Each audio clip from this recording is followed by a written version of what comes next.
Hello, I'm David Morris. What is the tech war? Well, when I say tech war, I don't mean my argument with the GPS in the car today. I mean this contest between the US and China to be supreme in the new technologies. And in this new battle, we're hearing all kinds of claims that are feeding the new Cold War thinking. So we're being told that one side is spying on the other. Well, they probably are, right? We're being told that Chinese technology is helping to build a surveillance state. And actually some other critics in the US are telling us that US companies like Facebook and Google are also building a surveillance state. So this is something that we ought to think carefully about. Not just are we being spied on by governments, but actually what is happening with our data.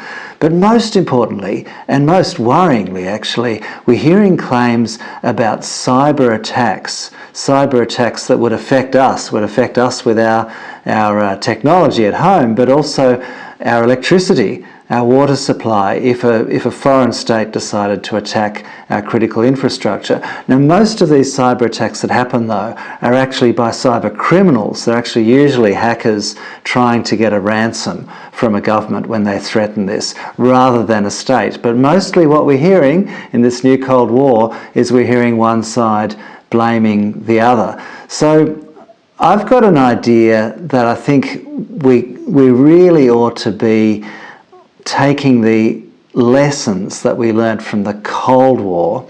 In the Cold War, the US and the Soviet Union did not trust each other at all, but they were able to find ways to agree on technology rules and standards for aviation, for nuclear safety, for things like that. I think we ought to do more in that space. That's not going to 100% guarantee that there won't be problems with cyber warfare, and certainly if everything breaks down into warfare, of course it will. But for our safety, day-to-day safety, I really think we need more talk about confidence building, about security being everyone's security.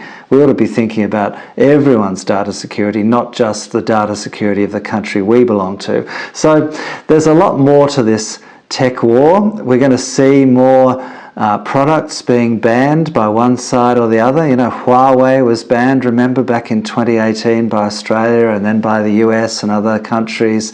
The US has introduced sanctions on companies that are transferring advanced chips, computer chips, to China because America's trying to prevent China from developing the highest technology computer chips. And then China, of course, has also a range of bans on US companies and services. So in both directions, you've got this tech war already happening, but mostly it's an economic war so far. So let's hope it stays cold.